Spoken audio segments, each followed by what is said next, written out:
National Weather Service in Wakefield has issued a severe thunderstorm warning for Isle of Wight County in southeastern Virginia, northeastern Southampton County in southeastern Virginia, southeastern Surrey County in southeastern Virginia, until 6:15 p.m.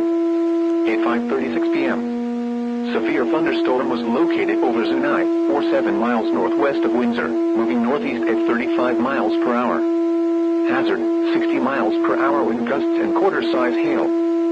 Source, radar indicated. Impact, minor damage to vehicles is possible. Expect wind damage to trees and power lines. This severe thunderstorm will be near Isle of Wight around 5:50 p.m. Smithfield around 6 p.m.